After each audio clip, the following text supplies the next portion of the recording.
Brought to you by 1AAuto.com, your source for quality replacement parts and the best service on the internet. Hi, I'm Don from 1A Auto. I hope this how-to video helps you out. And the next time you need a part for your vehicle, think of 1AAuto.com. Thanks. In this video, we're going to show you how to replace the exhaust manifold catalytic converter assembly on this 2003 Nissan Altima with the 2.5 liter 4-cylinder engine. And it's the same process on the Nissan Altimas with this engine from 2002 to 2006. The items you'll need for this is a new exhaust manifold catalytic converter from 1AAuto.com, jack and jack stands, 10mm through 14mm sockets, and a ratchet with an extension, 5mm Allen bit, 14mm wrench, O2 sensor socket, flat blade screwdriver, pry bar, pliers, and depending on the condition of your vehicle, you may also need a torch and wire cutters. To start off, use a 10mm socket and ratchet to disconnect your negative battery cable. Now to remove this catalytic converter, we're going to have to remove a few other things, starting with this downstream O2 sensor right here. And you want to start off by just pulling this harness free and disconnecting it. Now you want to use the O2 socket, and preferably this would work.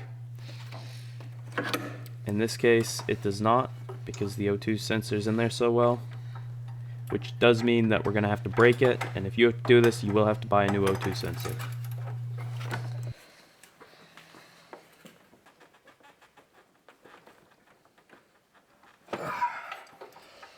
So if it doesn't come out and you're forced to break it, what you want to do is just take some pliers and cut the wires on the O2 sensor.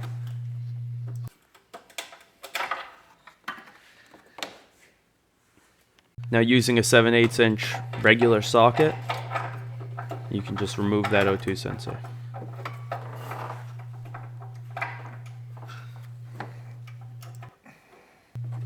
And use a piece of pipe or a breaker bar for leverage if necessary.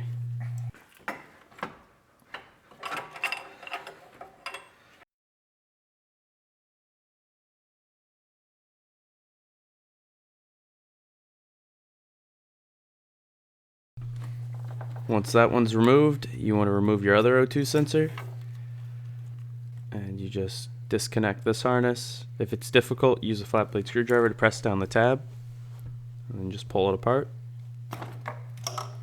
And again, try using the O2 socket first, and in this case it does actually work, and that O2 sensor pulls right out.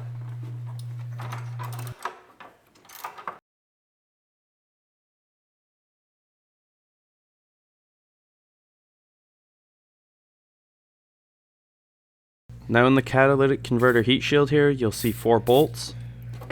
You just want to spray each of these with some penetrating oil and just let it sit for a while. Now you want to just remove this engine cover, and it's held in by 4 5mm Allen bolts. Just go ahead and remove those.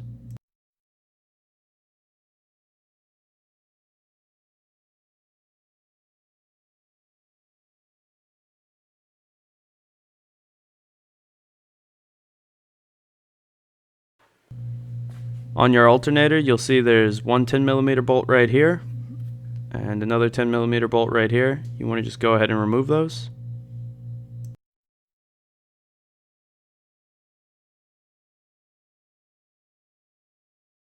Now disconnect your alternator harness. Just press the tab and pull it free. 12. And under this cap here, you'll see that there's a 12mm bolt. You want to just go ahead and remove that. Now use a 14mm wrench and just place it onto the tensioner right here. And now when you press down on this wrench, it's going to loosen the belt. Pull the belt off the alternator, try and keep it on the other pulleys, and then slowly release the tension on the wrench. The alternator is secured by 2 14mm bolts right here. And we'll fast forward as Don removes those.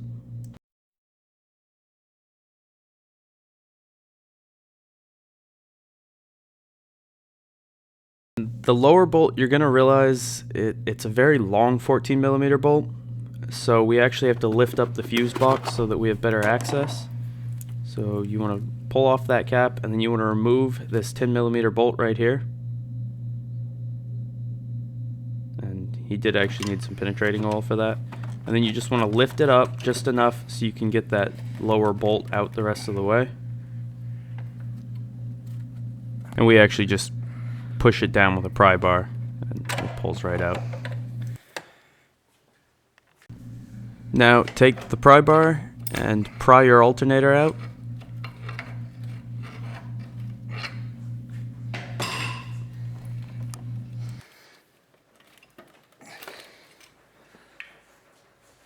Now you want to use a 10mm socket and ratchet to remove those 4 bolts you sprayed with penetrating oil earlier on the heat shield.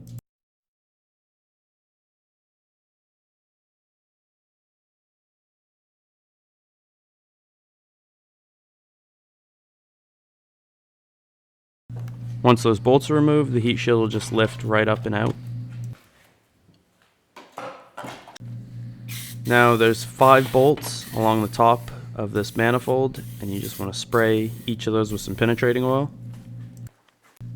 Now jack the vehicle up, and on the lower part of this assembly you'll see there are 3 14mm bolts, 2 right here and 1 right on the side here. Spray each of these with penetrating oil. And you'll see that the one on the side here, it pulls out really easily. But these 2 with the springs, they've kind of corroded to a point where they're just not going to come out. As you can see, we're having some trouble here. And at this point, it's okay to break these off because you're going to get new ones with the new manifold anyways. But as you can see, we just show you, we're going to take a torch to it, heat them up, and get them off that way.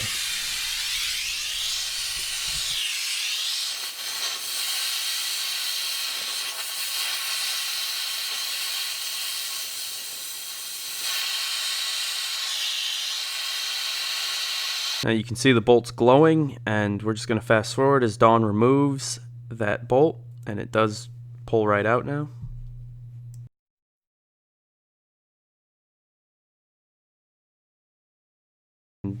You obviously want to do the same thing on the other side.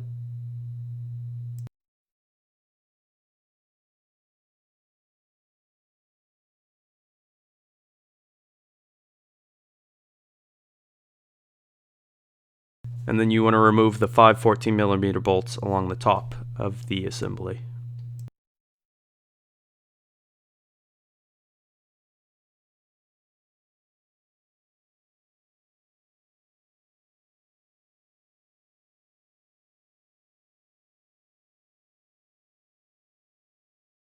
Once those are removed, you just pull this out and up.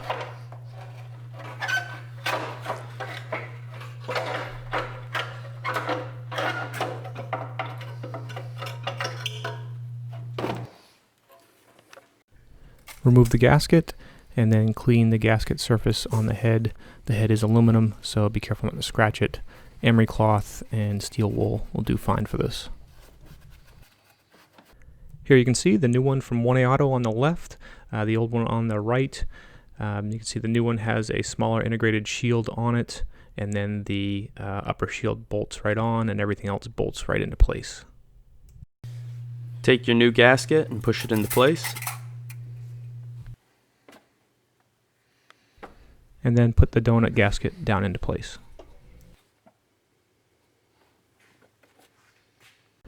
Now put your new assembly down in place. Line up the studs at the bottom as you put it in. Make sure that donut gasket doesn't move as you put the bottom in. And then at the same time, relatively line up the studs at the top.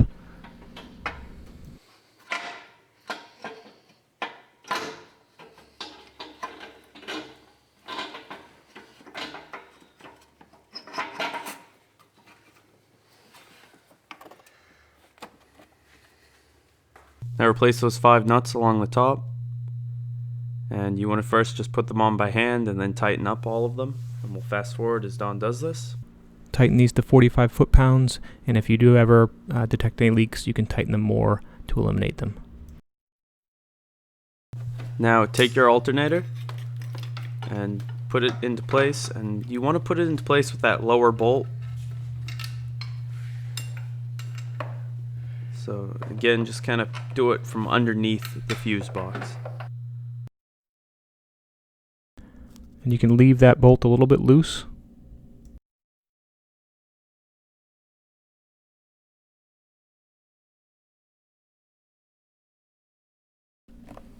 Now replace the upper bolt, and once you hand thread that in, then tighten both those bolts up.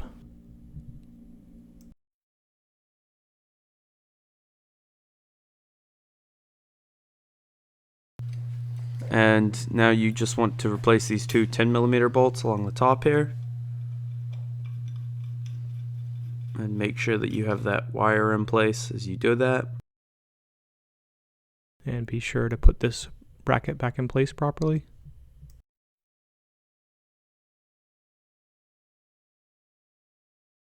Reconnect your alternator harness and put the battery wire back on and tighten up that nut.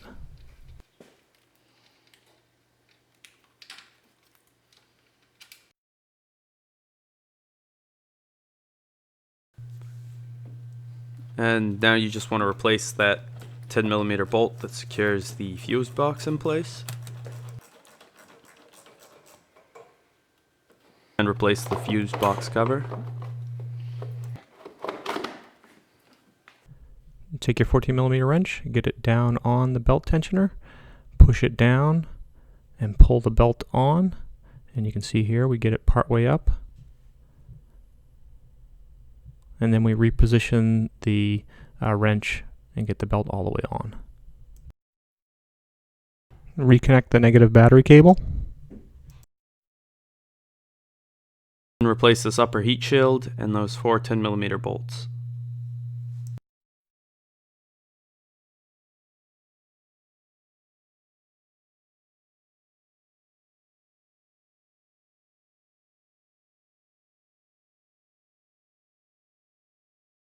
We're going to speed through putting the O2 sensors back in.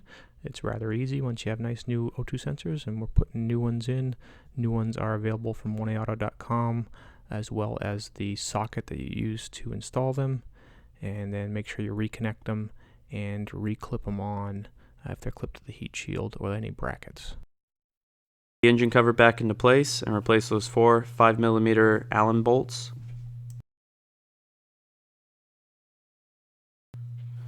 Now just jack your vehicle up again and replace those two springs and the two 14mm nuts.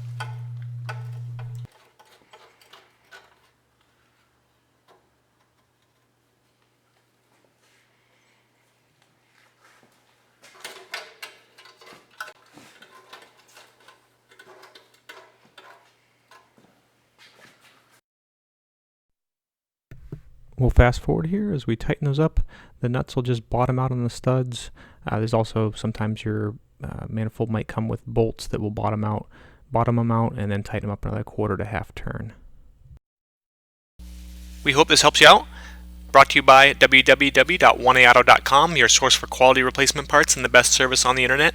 Please feel free to call us toll-free 888-844-3393. We're the company that's here for you on the internet and in person.